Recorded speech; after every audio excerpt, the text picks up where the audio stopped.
Live on Facebook with Marianne Williamson. Hey everybody, welcome to night 4 of our Progressive Candidate Summit. I'm so glad that you're here. I'm so glad that we're doing this. I hope that you've enjoyed our conversation so far. Our first night with J.D. Scholten in Iowa, running for Congress there, Andrew Romanoff running for the Democratic nomination for the Senate race in Colorado. And then of course last night, Hector Oseguera. And he is running, of course, for Congress in New Jersey. The whole purpose of this summit is so that you can meet some of the incredible candidates that are running in the down-ballot races. Remember, there are 3 co-equal branches of government, and who sits in those congressional and senatorial seats is every bit as important as who becomes president. So these are some great people that we have on our endorsement list, and really wonderful people among the 8 who we are doing as part of this summit. And I know a lot of you are here tonight because you want to meet the real rock star of the moment, really, and that is Shahid Buttar. Now, Shahid, as you probably know, Shahid is running against Nancy Pelosi. So we have a lot of questions tonight. I know when I endorsed him, it got so much attention, and I was a little bit surprised because you're not supposed to do that. You're not supposed to question or in any way oppose the entrenched leadership within the Democratic Party. And obviously I have my own ideas about that, and obviously Shahid must as well, or he wouldn't have done it.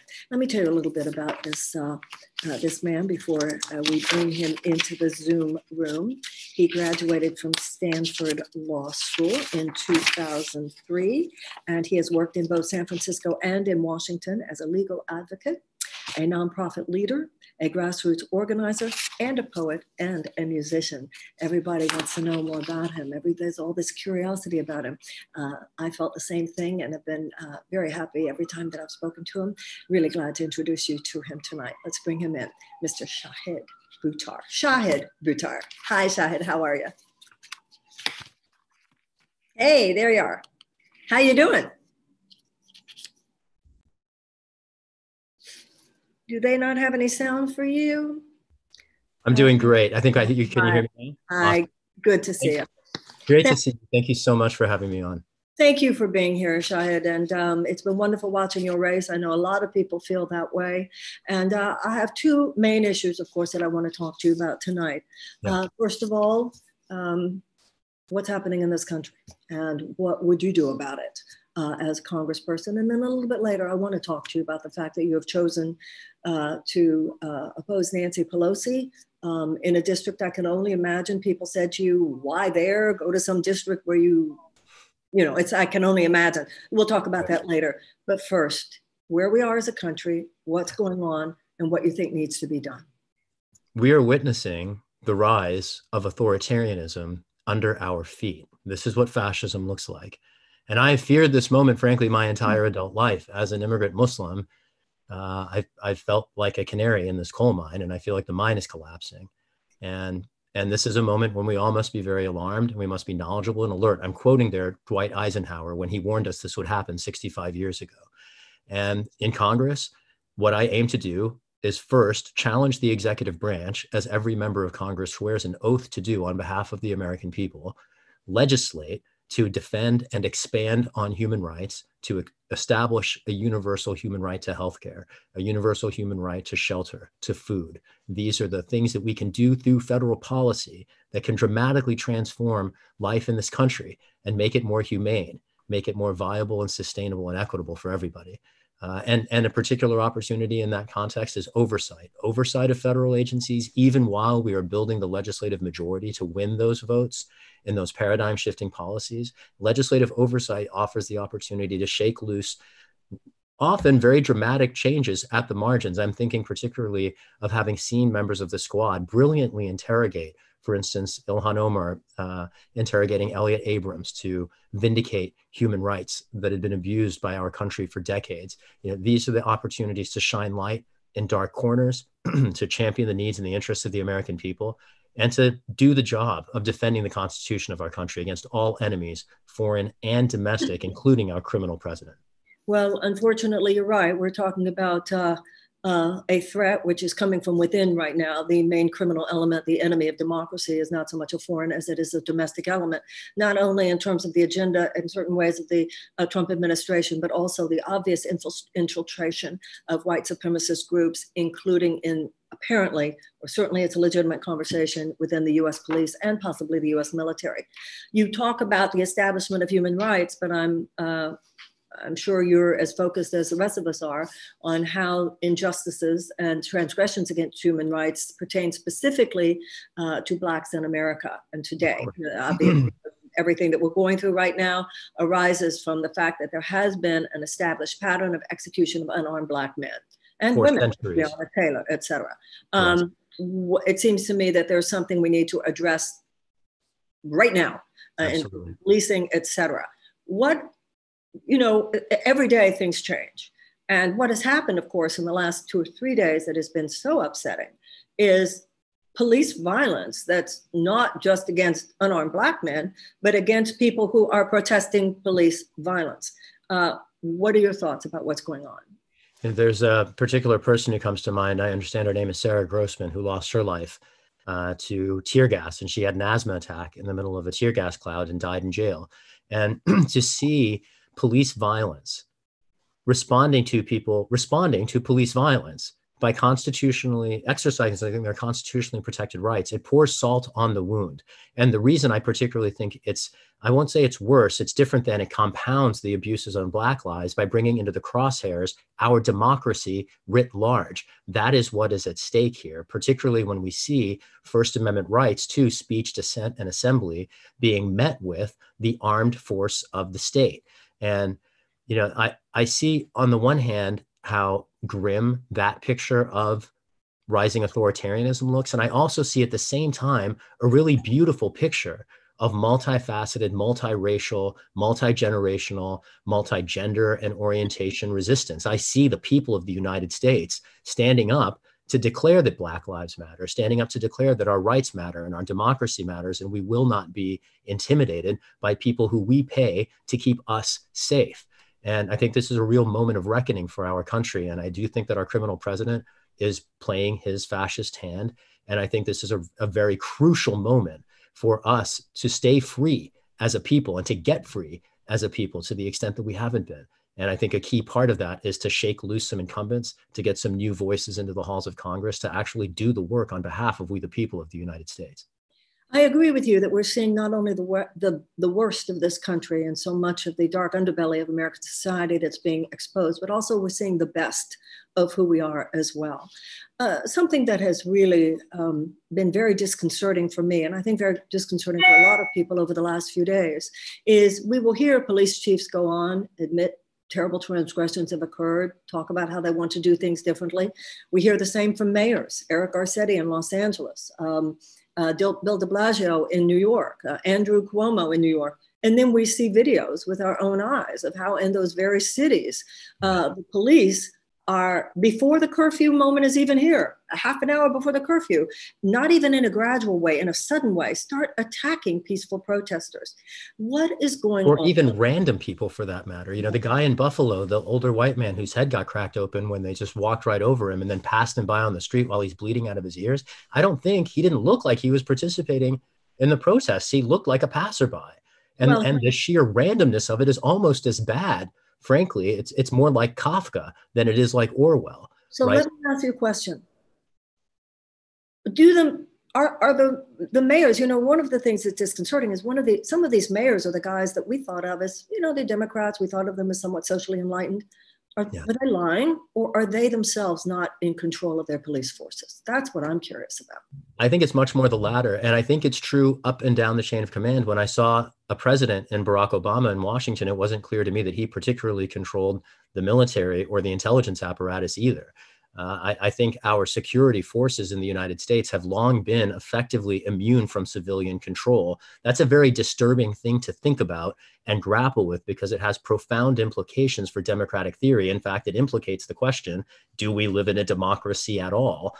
Right. And this is not a question that I raised for the first time. I like to ground this concern in the first person who articulated it, who was the architect of the intelligence establishment, the architect of the military-industrial complex, told us on national television that it would be coming for democracy, that it would kill our democracy if we didn't stay, and he said, knowledgeable and alert. And we have been asleep at the switch for decades. We've been electing people to Congress whose principal qualification is being able to squeeze corporate money out of wealthy donors. And that's not a particularly preparatory path for resisting a criminal president, right? We need people in office who understand what resistance means. People in office, please go ahead. What you're saying aligns with what seems to be true just from the observer's eye. So the president said in that phone call that he had with governors that we needed to exhibit, he said, you need overwhelming force and you need to dominate the streets. And now it feels like the policemen are taking their cue directly from what the president said. They're not taking their cue necessarily from their police chief. We're not taking their cue from the mayor. They're taking their cue from those wink winks and those statements that the president is making, such as today when he said, dominate the streets. This is domination. You know, I think we all have to remember the basics. Obviously, a military personnel, military people are trained to kill. They are trained, and they must be, if they're in a theater of war, they are trained to engage an enemy. Domestic police are theoretically there to serve and protect. It is so clear from the body language. It is clear from the body language of these people, even when they're not on the attack, they're there to dominate. They're there to control, and they have no sense, at least that you can see, of the fact that these people are exercising their constitutional rights and that the police are there to protect them while they do that, not to dominate or to control. We have a problem.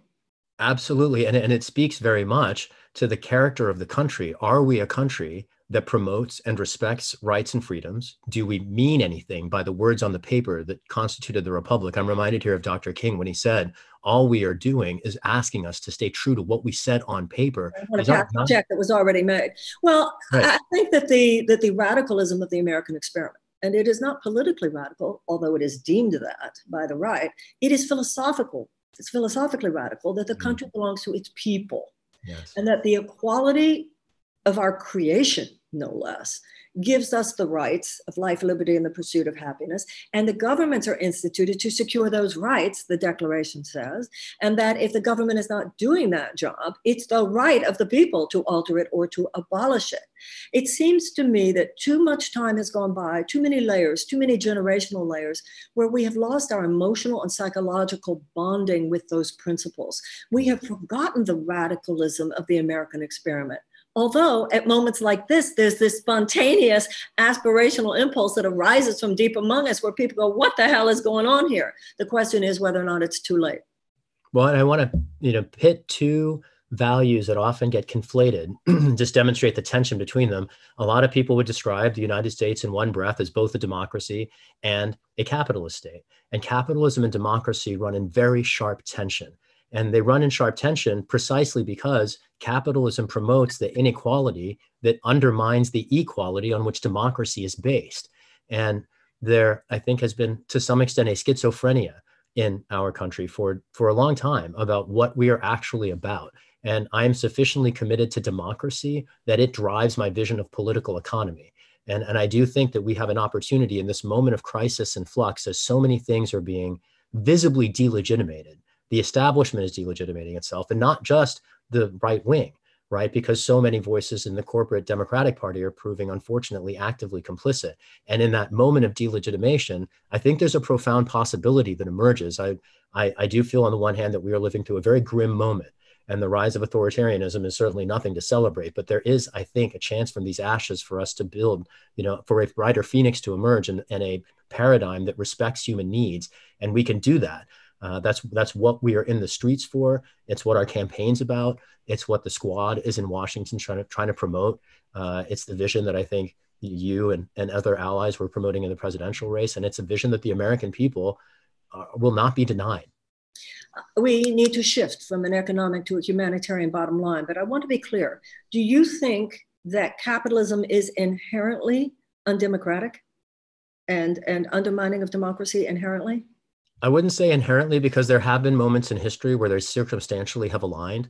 So for instance, the conventional wisdom in political theory is that democracy and capitalism are aligned because they emerged at a similar point in history. And the story there basically is that as monarchies, which were centralized political powers, were cracked, what cracked them was the emergence of middle classes, where people with money, capitalism enabled an independent emergence of political power to check centralized monarchy. That's historically circumstantial, though. That's contingent. And so the general conventional wisdom posits those two values as inherently aligned, and they're anything but. There is a very strong inherent tension, and particular circumstances like those, that we just described can align them. But generally, I look at capitalism through the lens that Dr. King did, and he described it as part of an intersecting set of evils that included militarism and racism. And we see this demonstrated particularly in the era of corporate resource extraction that we have lived through. And, it's been responsible particularly for the climate catastrophe, and the connection to the pandemic might be attenuated, but there's a connection there too. Zoonic plagues are particularly driven by habitat encroachment. Habitat encroachment is a function of the very same corporate resource exploitation as fossil fuel extraction. And so whether it's the climate catastrophe, whether it's the pandemic, we are risking species-wide extinction events because we have proven insufficiently unwilling to challenge capital accumulation. And for what good reason should capital accumulation become so paramount that it would threaten life on this planet? It is a perverse notion. And that's actually... It is blasphemous, actually. It's idolatrous. It's placing... but let's go back a little bit.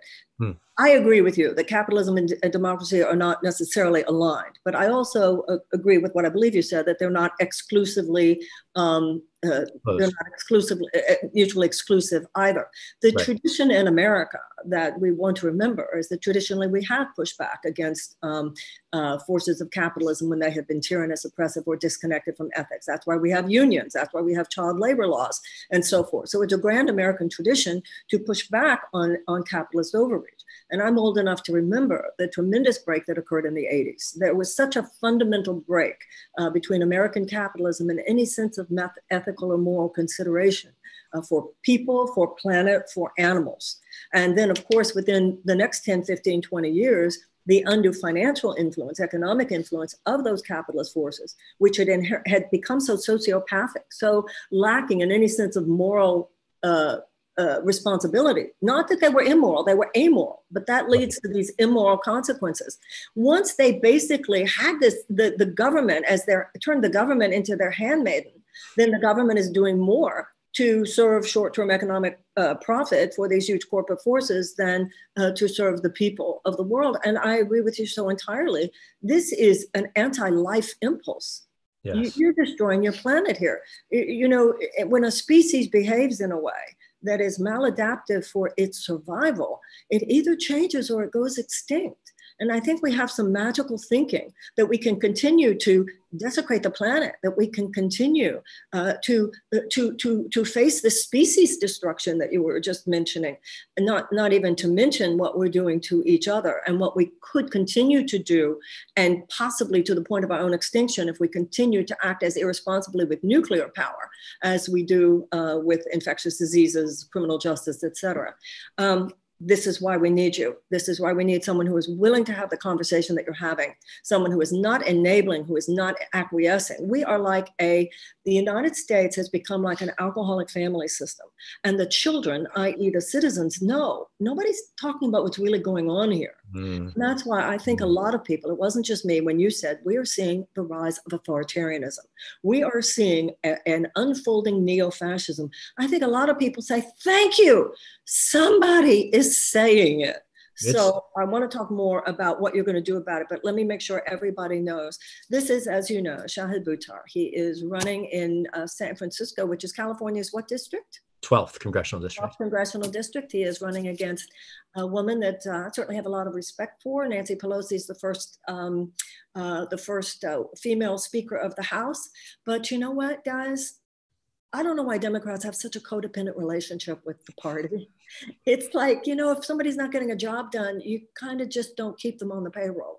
And I think it is a very, to me, it's just an honest thing to say. The House of Representatives has been headed by the Democrats now for this entire session. It's simply fact. They have not mounted the effective opposition to Donald Trump that is necessary. They simply haven't. And this deference that we have to this clique, to this club, ooh, you can't do that. You can't question them. I think we can. I think we must. And that's why I think it's good that Shahid is running.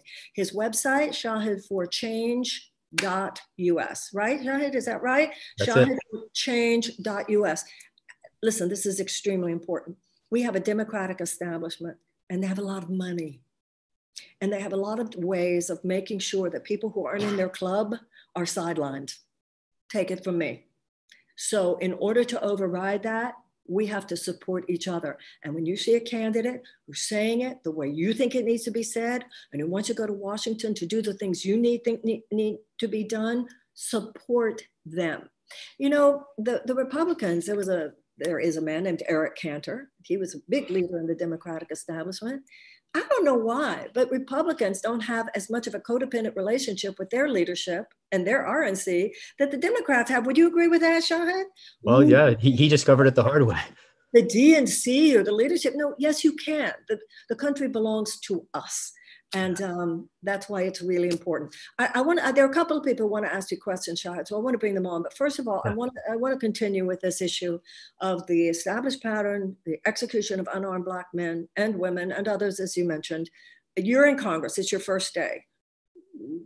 What needs to be done? How do we reform this? How do we completely transform this? What are your ideas? What are your thoughts? And what are your plans?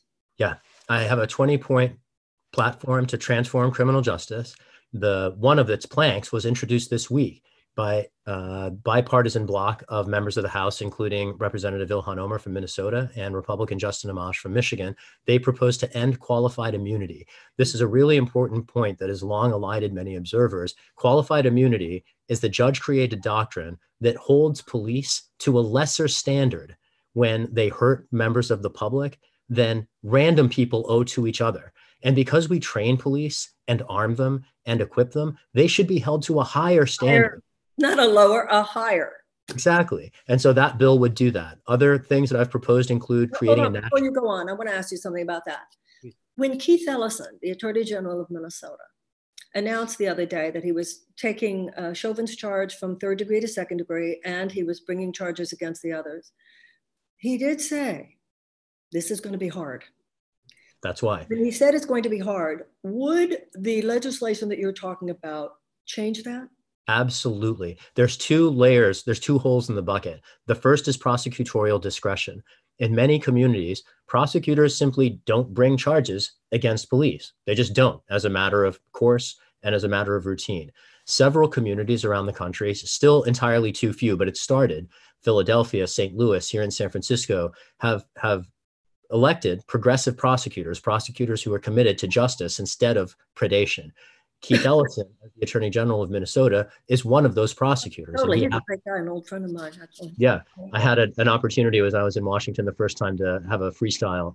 We were riding up an escalator, kicking rhymes for each other, and I'll remember that very fondly as a memory from the mid-2000s. But aside from prosecutorial discretion and getting a prosecutor to actually file the charges, what then has to happen is they have to, in a court, convince a jury under the established law that they should be held accountable. And the qualified immunity doctrine is what makes that so hard. People might remember when Freddie Gray was killed in Baltimore. This was 2015. And the prosecutor there, Ms. Mosby, announced charges. And it was an ebullient moment for the movement. But then the prosecution proved unsuccessful. And that's what often happens when DAs do bring charges against killer cops. And that's not because the cops weren't guilty. It's because the law turns a blind eye to criminality when it is conducted by people with a badge. And we have to hold people accountable, particularly our public servants. They should be held to a much higher standard. When I was arrested in the Senate for asking questions of Obama-era intelligence officials, it was the exact same issue. It wasn't killing Black people in the street, but it was public servants thinking themselves to be immune from the laws that govern the rest of us. And I did in that question when I was arrested, particularly contrast this pattern is just, it is entirely unacceptable. So let me ask you a question. So Amish and the gentleman from Minnesota have proposed this, but it's certainly not going anywhere in the Senate. Right. Well, frankly, as long as Pelosi leads the House, it's not going anywhere in the House either. I mean, we have to get people who will stand up for these proposals. What's interesting about it is bipartisan. There are Republicans who favor Right, also. I'm a libertarian or Republican. But Right. this is my question, and this is, I know we're jumping ahead on the whole Nancy issue. Why wouldn't Nancy support it? Yeah, I mean, I've gotten so tired of asking that question. You know, I've thought that for 20 years. Like, why wouldn't she impeach Bush? Why wouldn't she try to stop the war? Why wouldn't she vote against the Patriot Act? Why wouldn't she expose CIA torture? And why would she have the 738 defense authorization, 738 billion defense authorization? Right. I mean, I was just citing things from 10 years ago. I hadn't even gotten to Trump yet. I mean, why would she give him $4.5 billion for concentration camps on the border? Why would she support his corporate trade policy on the very same day that she announced a theatrical impeachment facade? Why would she support his, everything from his immigration policy we've described to his foreign policy? She welcomed Juan Guaido to Washington. So not only is Trump running around the world executing right-wing coups in foreign countries, promoting ecocides from Brazil to Bolivia, but then she's welcoming the beneficiary of those coups where they fail to Washington. I mean, she's literally acting arm in arm with the president, promoting international imperialism. And then the question is, why wouldn't we challenge her and support Shahid Buttar? So remember, Shahid for Change, and that's FOR change.us. Please give whatever you can to support this candidacy. But let's go back a little bit. So I said, what are you going to do? And you said you're going to support a bill, which is important for you to articulate because it's important for everybody to understand. But unless the Democrats win the Senate as well as the House, there's no way that's going forward. Yeah, we have to do a lot. We have to flip a lot of seats. And frankly, you know, the House is... Tell us more what you're going to do, how we're going to fix this. How are we going to fix this if, in fact, God forbid, we don't win the Senate back? Or, as I was explaining with Andrew Romanoff running against John Hickenlooper, it's more than just the Democrats. It's got to be progressives. Because as we know, there are a lot of conservative and blue dog Democrats who inexplicably go along with Trump in ways that no one can explain. Right. Well, and it's also more than Congress, you know, to the extent we can't flip the Senate in this cycle. The battle really turns where I've spent most of my career is fighting in city councils and county legislatures for restrictions on police at the most basic local level. Frankly, the lower the jurisdictional unit, the more control the body has over the agencies that answer to it. Congress can pass very broad laws, but it doesn't have very minute control, frankly, over anything. The executive branch does, but the federal legislature does not. Local legislatures do much more so. So for instance, when I advocated here in San Francisco and we won the nation's first municipal ban on face surveillance technology in the hands of police and other municipal departments. And I've won in many jurisdictions around the country limits on police surveillance that subject the acquisition of new surveillance tools to civilian control and civilian oversight. And that's kind of an analog for the kind of civilian oversight that we're trying to revive and resuscitate in Congress. So if we can't flip the Senate, and I would invite, even if we can flip the Senate, people really need to think about their local politics starts locally. You know, the people on your police commission, the people on your, here in California, the Board of Supervisors is the county legislature. You know, in the even Obama was saying that the other day about how much simply cannot be done from the federal level. I want to take this moment, though, to talk to all of the listeners here. The stuff that Shahid is talking about right now, none of this is going to transform just because we wake up for a few days. And it's not going to transform just because we wake up even and really have some successes here, whether it has to do with convicting Chauvin or some changes in our policing policies, et cetera. We have to make citizenship a more expanded and vital aspect of our sense of what it means to be human and what it means to be an American. I would be willing to guess that most of the people who are listening to us right now haven't really made a regular habit of going to your city council meetings, probably don't know a whole lot about your local officials. And, you know, Shahid, one of the things that has, that I've noticed is that Republicans in general, they're almost more psychologically mature about knowing that it's not enough to just show up for the hot and sexy adrenaline-driven presidential campaigns. Right. You have to be in there. You have to be in there with the school board. You have to be in there with those local officials because, like you're saying, and so correctly, this stuff is down and dirty on the ground. That's where corporatism has its main headquarters. And yeah, so, they're certainly more disciplined, I would say, if not Yeah. mature, maybe. Right. It's not. It's certainly not spiritually mature, but there is a Right. perseverance, a psychological perseverance, and really being on top of what's going on the ground that so many of us have to develop now. So what are the other things we're going to do? You talked about the immunity. I think there's been a lot of conversation about that in the last couple of days. What else are we going to do? What about funding issues? What about the issues of basically getting rid of policing as we know it? And also, I want to ask you about this business that really troubles me greatly, and that is the sense that I have that there has been an infiltration of our police forces by white nationalist groups. I know in Texas, I was reading about the badges of the Oath Keepers. Something's going on. Yeah. And also the FBI warned us about the infiltration of our police forces by domestic white supremacists 10 years ago. Indeed. And we're told to shut it. And what you said was very true. We've just been sleeping on all this. This has been allowed to get this bad. Things were a stage 4 cancer that could have been nipped at stage 1. What would you do about these things? Well, you mentioned one of them. Defunding the police is critical. And I also proposed this in 2018. If we can't certify compliance with basic human rights, there's no reason any of these departments should be getting federal funds. And this is another area where the limited influence of Congress becomes available, because Congress, again, doesn't direct local police departments, but they do write checks, and we can stop writing those checks. That's the principal power of the House of Representatives. It's the purse strings. So if Nancy Pelosi really wanted to stop our president, or if what we can do once we take the House back is stop writing checks to enable things like everything from wars to profit to international human rights abuses to domestic policing abuses. So defunding the police is a critical piece. Promoting alternatives to incarceration is ultimately the goal here. And we need to make sure that we don't subject human beings to for-profit policing in prisons. I think there's absolutely no good reason that we let policing in prisons be a locus of profit making. That was the human suffering being a profit center is so heinous. Suffering and security, anything related to security having profit woven in, inevitably including healthcare. Absolutely, because you can end up having exorbitant pricing schemes. People will pay anything for security, and that's the problem. That's why Eisenhower told us to be knowledgeable and alert, because if someone comes to us peddling security, we'll do anything. We'll sign up for things like nuclear weapons. We'll sign up for things like a neo-imperial global extraction complex, because it's peddled as security. But the fact of the matter is those things don't convey security. They convey not at all.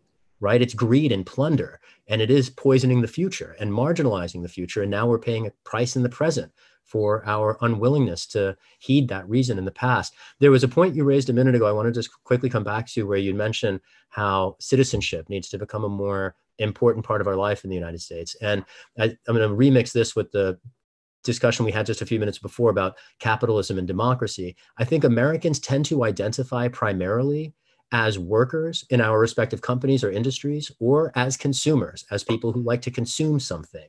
Those are both capitalist relationships. And to whatever extent we identify ourselves as either producers or consumers, we should at least an economic model.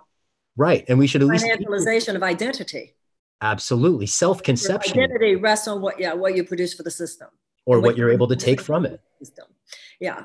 And if we conceptualize citizenship similarly, we might think of ourselves as activists and organizers, participants in our body politic, supporters of our neighbors, whatever your citizenship, however it emerges, but taking as much of an interest in how we identify as citizens as we do in how we identify as consumers and producers.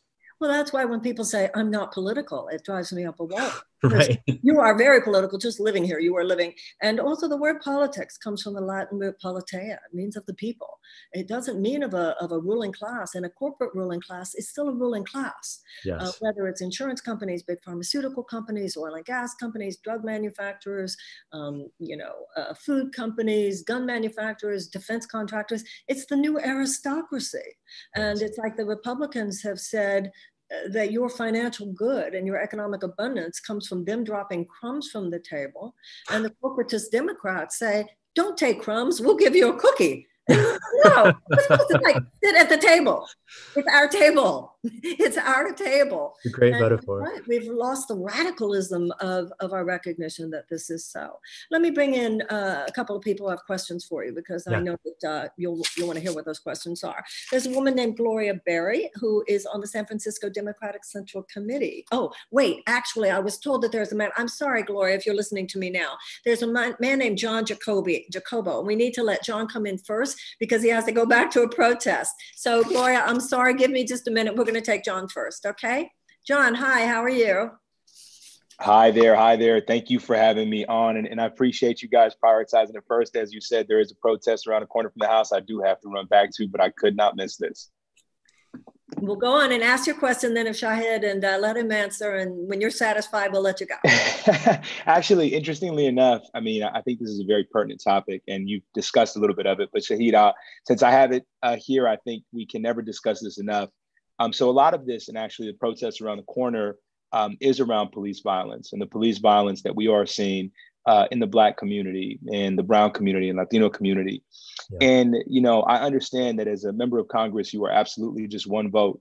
But if elected, how would you use your influence to not just legislate, but to help create and empower change through community to resolve this deeply embedded racist system that unfortunately those with the least continue to be the victims of the worst?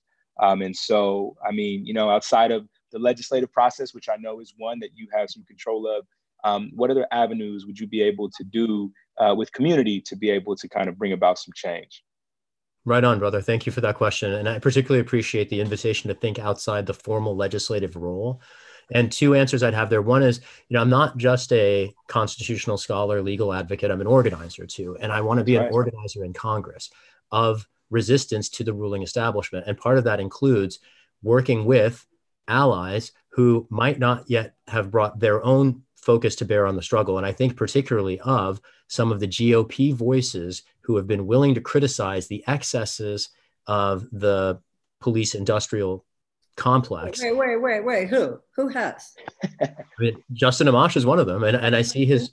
But he's obviously a rogue within the Republican Party. I mean, he was running for president against Trump. No, that's right. That's right. But there are as many people in the Freedom Caucus as there are, actually, there aren't as many in the Freedom Caucus as the Progressive Caucus, but those two caucuses together can fight down the establishment. And that's exactly what I mean.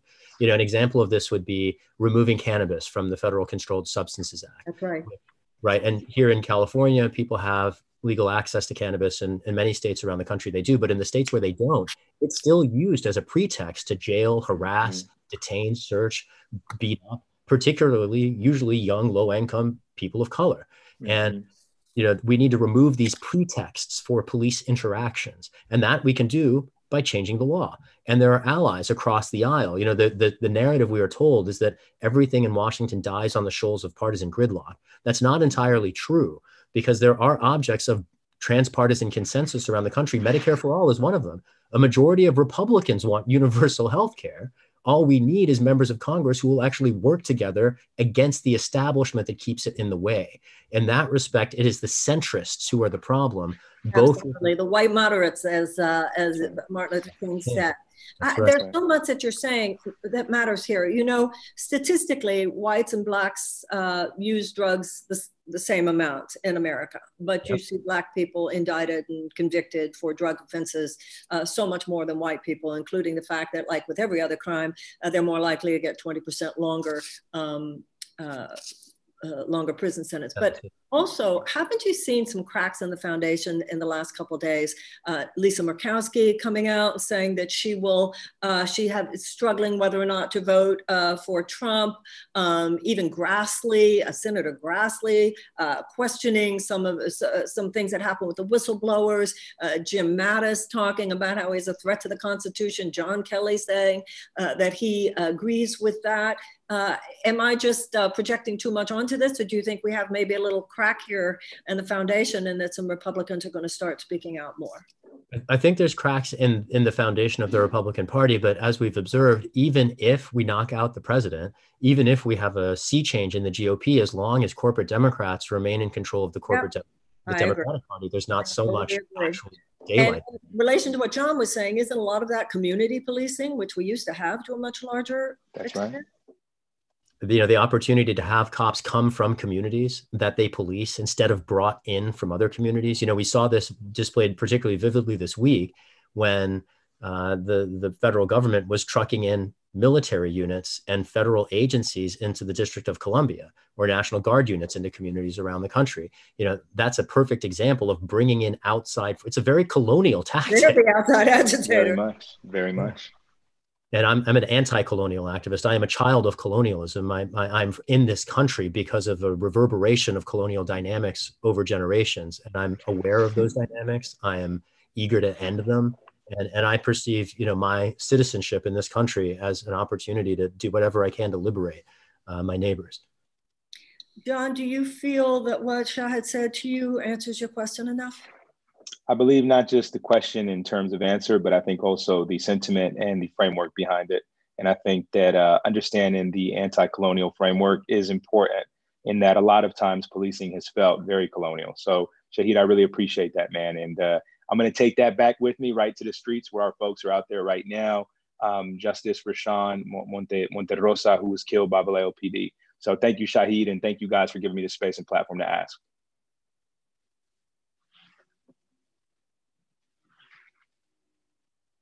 Hold it down, John. Thanks for representing, and thank you for being here. I really appreciate it. Thank you. Thank you, guys. Right on. Solidarity.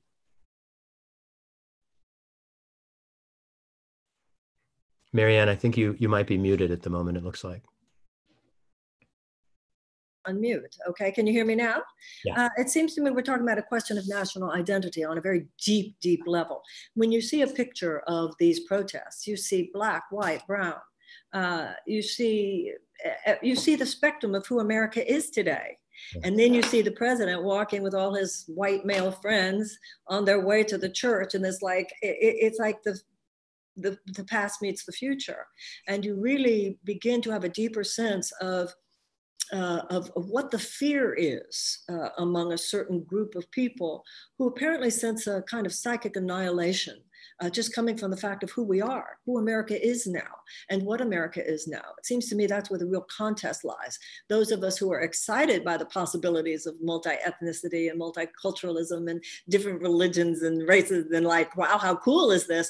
Versus those who find it literally, like I said, an annihilation of something that is who they are. And that's the struggle of who is America. We were born out of this dichotomy. We were both, signers of the Declaration of Independence and the fact that 41 out of 54 of them were slave owners themselves. So America has this bipolar DNA, and every generation has to decide whose side are we on. Now, I think in terms of the historical arc, we do tend to self-correct. We had slavery, but then we had abolition. We had institutional white suppression of women. Then we had the women's rights movement and women's suffragette movement and waves of feminism. We had segregation and institutionalized white supremacy in the South. And then we had the civil rights movement. Seems to me we're living at a moment when it's simply our turn. We're facing just the next iteration of both at the contest and the struggle between the highest aspirations of the American ideal and forces which have proven before. This is not the first time that they will use violence to suppress and transgress everything from genocide, like the Native American slavery, that have been pushed back before. And it's simply our turn to push them back now. This is an example, Shahid Buttar. I hope you'll go to shahidforchange.us and support this candidacy. Okay, we have another questioner, Gloria Berry, who I mentioned before is part of the San Francisco Democratic Central Committee. Hi, Gloria, how are you? Hello, thank you. I'm thankful to have this opportunity to be present with you both. Ms. Williamson, I've been very inspired by you and your comprehension about the atrocities to Black people. Thank you for highlighting A Course on Miracles. Being here in this window with you both is a miracle for me. Oh, thank you, Gloria. Mm-hmm. Thank you. Lay it on, Shahid, say what you want to say, ask him what you want to ask. Yes, ma'am. I'm here in Hunters Point, San Francisco. In 1998, I worked at San Quentin Prison for 8 years where I promoted de-escalation. That career wasn't for me, And I turn my pain to power. And like Ms. Williamson said, I'm presently on the San Francisco Democratic County Central Committee. And my question is as an individual. When I worked at San Quentin, once someone who was involved in an incident and the handcuffs were applied, the situation was deemed over. Why do you think murderer Derek Chauvin, who killed George Floyd, and his 3 cronies felt so comfortable to commit murder for 9 minutes, knowing it was videoed? And why hasn't anything been done on the federal level to send police a clear message that this is despicable? It's basically because the law invites predation. And I would trace it back to a historical root. And I want to sketch out where militarized policing started and where we got these kinds of impetuses towards murder in slow motion in broad daylight. People forget that mass incarceration and militarized police in the United States started with the war on drugs, particularly in the 90s. And at the time, we didn't know, though it subsequently was admitted by the CIA that the agency was running crack cocaine into LA and Miami to fund its rogue foreign policy and human rights abuses abroad. So what was the result when cops started dying in US streets, gunned down by narco traffickers, armed, trained, and equipped by the CIA? We militarized the American police departments. The militarization of police is a misguided response to the abuses of the Central Intelligence Agency. And the idea here that we have misdirected the response and what we have done in response to the CIA's abuses is jail millions of Americans of dark persuasion and subject millions of others to the insecurity of not knowing if they're going to make it home at night. It compounds the travesty, right? And I think the reason why we see police feel this impunity is because even at the institutional level, there has been total impunity. No one ever paid a price for that. No one ever paid a price for the millions of dreams that have been taken from us. I mean, the people, if you consider the damage of the war on drugs internationally over the last generation, it's incalculable. And it was entirely a contrivance of our own domestic agencies' criminality around the world. And I think this whole law and order thing was completely made up. And impunity is the rule. I think that's what cops have internalized. If you have a badge, you can do what you want. And that's a message that's been sustained and reinforced by every example, every instance of a prosecutor turning a deaf ear to the concerns of a community after somebody died. Every time we say their names when the cops weren't held responsible, every time, every one of those incidents reinforces and emboldens that sense of an ability to prey on the public that they swear an oath to swear and protect. I think if cops came from the community, if we had laws in place that hold them accountable for their abuses, and if we defunded police departments that didn't respect human rights, I think we'd see very different behavior from police. And if we don't see the behavior from police, I think we should be firing police officers. There's another piece here, maybe just to note. The labor movement in the country has really suffered very dramatically. It is striking, very dramatically, right? The strongest unions around the country are police unions in almost every. But they're not what you normally. They're not behaving ways that you normally associate with unions. They seem, if anybody's been infiltrated, there's something sinister going on there. Well, and that's my point precisely. That police unions and the role that they play is so antithetical to the labor movement generally, and so reinforcing of, frankly, this fascist dynamic. I mean, I saw the police union here in San Francisco, hyper politicized, coming out, sending, misinformation in the mail about candidates to be the DA.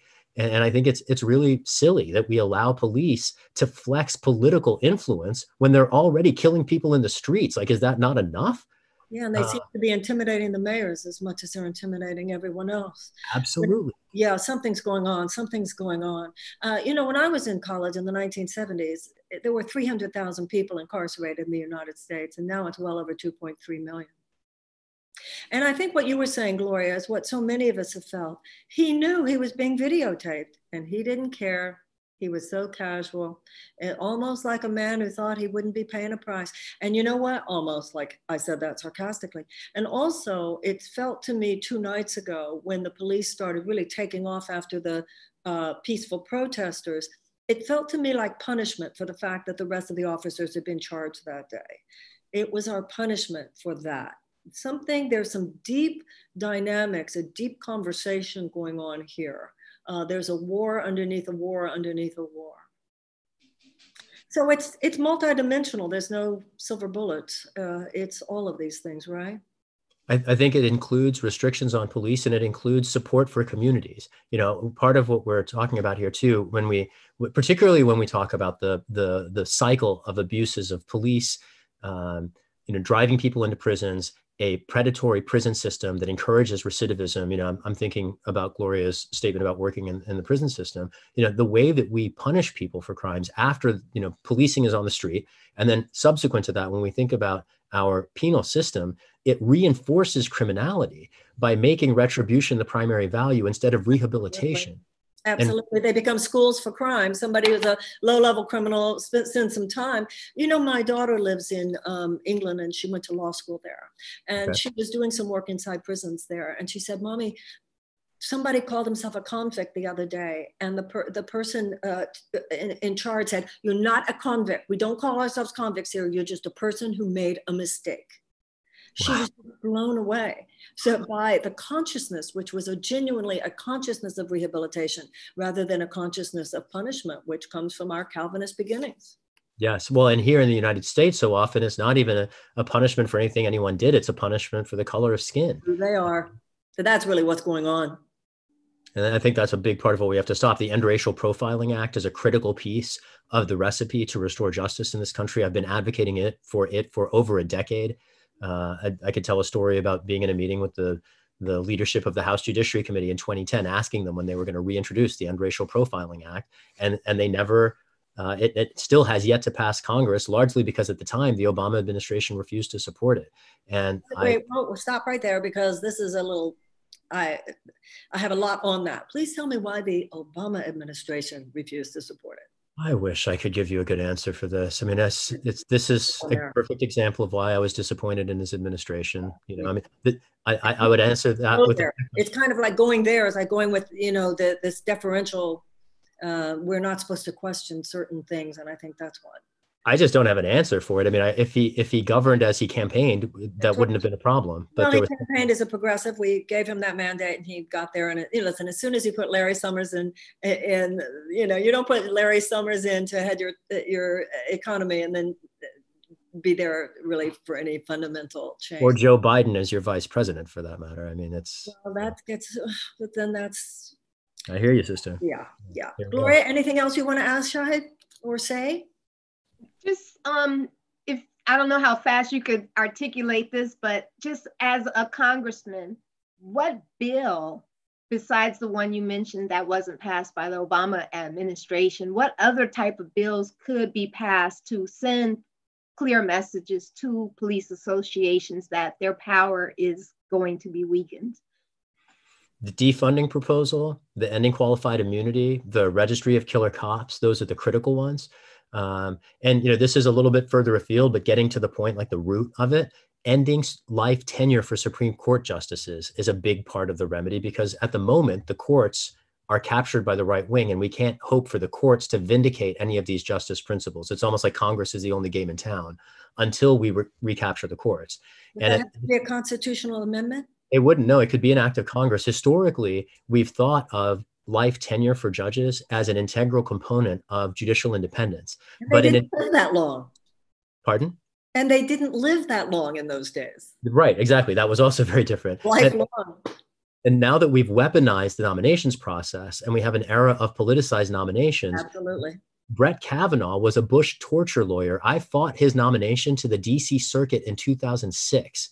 And I understand the right-wing attack on our courts. And I understand why they've been attacking our courts, because it makes everything that's happening now, the authoritarian crackdown, easier. Because courts are supposed to be where we can go to get relief. Justice is supposed to be in the courts, but they shut down the courts by taking them over. The only way to shake that loose is to make sure that the justices get cycled off the court. So 18-year staggered terms for Supreme Court justices would respect the independence of the institution. In fact, it would enhance the independence of the institution, and it would reclaim it from being co-opted by the right wing. And that's a crucial part of making sure that we can get real justice, not just from Congress, but also from the judiciary.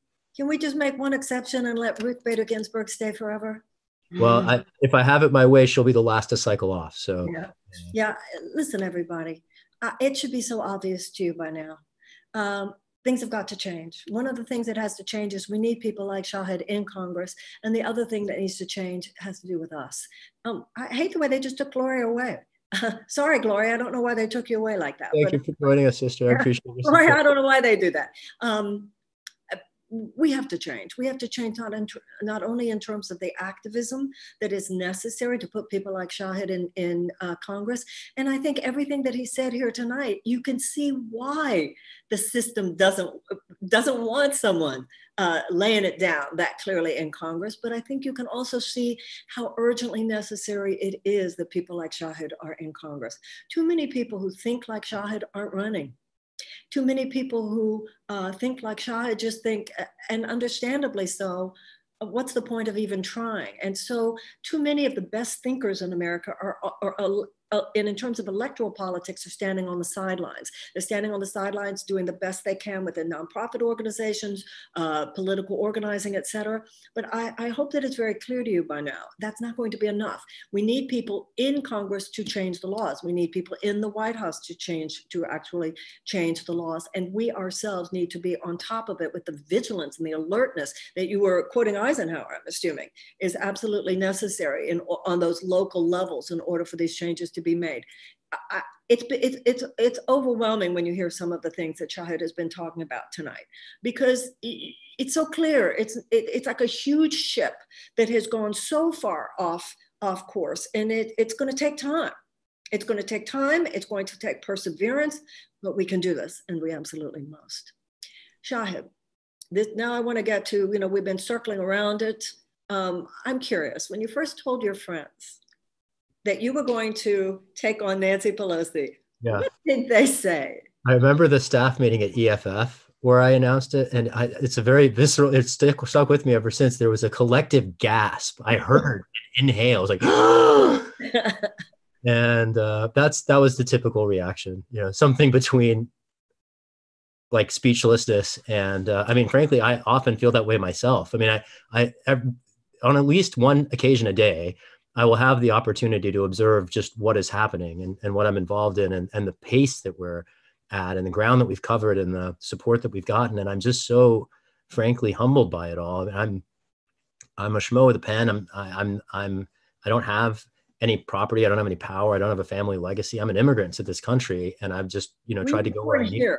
You were born here in this country, weren't you? No, I was born in the UK. Oh, that's right. In Pakistan? No, in London. Yeah. You were born in London. Yeah, my family left Pakistan to go to England, fleeing religious persecution because our sect of Islam is disfavored. And then when we were in England, my parents discovered what it's like to be South Asian in the United Kingdom, which is, it's very different than being Black in the United States, but insofar as being the locus of racial predation by police, at least there's a similarity there. And, vigilante attacks and racial violence by right-wing people was a thing in England in the time, in the 70s. So we came to the United States, like a lot of people over our nation's history, seeking freedom and opportunity, and we found it. And I'm very grateful for those gifts. And I often think about the inscription on the base of the Statue of Liberty, the poem about bringing me your tired, hungry masses yearning to breathe free. That was my family. And I want to. Well, my grandparents, all four of them came here. Absolutely. What can people do? Obviously, we want people to donate financially until we were talking about Brett Kavanaugh and others on our Supreme Court. It's not reasonable to assume we're going to be able to overturn Citizens United anytime soon. And Buckley versus Vallejo, another crucial part of the mix, but yes. And we need to work towards a constitutional amendment to establish public funding for federal campaigns. Until then, however, everybody, we need to do it ourselves. And I hope that you will do whatever you can do financially in order to be of support at Shahid, SHAHID 4FOR change.us. But aren't there other things that people who are not in your district can do for you? Tell us about that. One thing I'd say for our campaign, people can phone bank. Phone banking is a crucial part of our voter outreach strategy, particularly during the pandemic, because we can't knock on doors and we can't do events. We've trained about 1,000 people on using our new phone banking tools. Thousands more have signed up. We'd love to train you. We have online training sessions every 48 hours. So any of your listeners are welcome to sign up at the website, shahidforchange.us.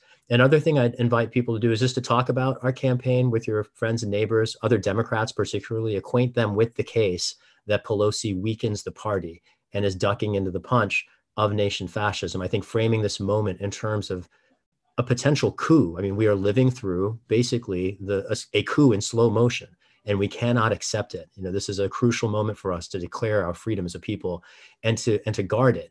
And on that vein, I just maybe stretch the lens beyond our campaign. I'm really eager to invite everyone to just take that invitation that Marianne put out to declare your citizenship, to make it an active exercise, whatever that looks like. Show up at the meeting. Maybe it's over Zoom for now, right? But like, put your ear to the ground, listen to the people in your community, wherever you're at, who are raising concerns to the issues that are confronting you and your neighbors. Someone is already out there, and you can support them and you can learn from them. And I think that's the very first essence of being an engaged citizen, is simply to listen to your neighbors and learn. And as someone auditioning to represent San Francisco in Congress, I'm very eager to learn from anybody and any advocates and any organizers about issues that I'm not yet familiar with. And I hope that each of us as citizens can make that same commitment. Well, I'd love to talk to you perhaps offline. I'd love to talk to you about reparations, love to talk to you about a Department of Peace, love to talk to you about a Department of Children and Youth. And when you were talking before about how you see this threat of the rise of authoritarianism and neo-fascism, I so wish that I did not agree with you, but unfortunately I agree with you 100%. And I think we all need to remember that hope is born of hopeful solutions, participation in hopeful solutions. Get into the solution. That's one of the reasons why we're doing the Progressive Candidate Summit. You're meeting really great people. I think a lot of times we don't realize how many great people are running. And I hope that somebody is listening tonight who is inspired, because one day you will run. I hope one day Gloria will run. I saw that all over Gloria. I was thinking, one day, Gloria, you need to run. And the more we do this, and the more we demonstrate within the electoral process that the change is here. The change is not going to just run parallel to the electoral process. It can't. There is no amount of private charity that can compensate for basic lack of social justice. And there's no amount of non-electoral activity that can compensate for the fact that public policy in the United States has become so guided by short-term corporate profits as opposed to the ability of the American people and the people of the world to thrive. That's where we'll get a healthy economy. That's where we'll get a sustainable future. And if we're going to have that, it's going to be because you and I decided, not because we're waiting for political establishment that has obviously decided not to go there to change their mind. We, in many ways, I think, allowed this to happen, and it's time for us to change right now. Anything more, Shahid, that you want to point out, that you want to talk about before we leave? This has been, I think, a wealth of opportunity for people to hear your ideas and your views. But if you have some parting words, I know people would drink them up. Just gratitude for your audience and gratitude for your voice, and a plea for that hope. We have to cling to hope at a time like this. This is a very pivotal time. That hope comes from us. When you even talk about faith in God, God is in us. That's where hope lies. Hope lies in the fact that we can change, we can rise up. I always say, think hard, pray deeply, and kick ass, and we're all going to be okay. That's how I see you. You're a man deeply grounded in some deep moral and spiritual truths. I know that you share that. And your intellect and your activism are aligned with that. And I can honestly say, and I know I speak for a lot of people listening tonight, you give me hope. You humble me, sister. Thank you so much. That's an incredible honor coming from you. And I will do my best to live up to it. I will certainly leave no stone unturned. We're with you. We're with you. Shahidforchange.us. Tell everybody you know. And remember, this is our country. We're standing in a moment of profound choice. But the point is, the choice is ours. Much love. I'll see you tomorrow night. Oh, I want to make sure that you know who we're going to be talking to tomorrow night. Robin Wilt in New York 25 on Sunday. Shan Chowdhury, New York 5 on Monday night. Jen Perelman, who's running against Debbie Wasserman Schultz, and one of the candidates whose story is so meaningful, Keita Haynes in Nashville, Tennessee. You might want to look up her video. It'll probably make you cry. It did me. Much love to you. See you tomorrow night. Thank you, Shahid. Thank you, Marianne.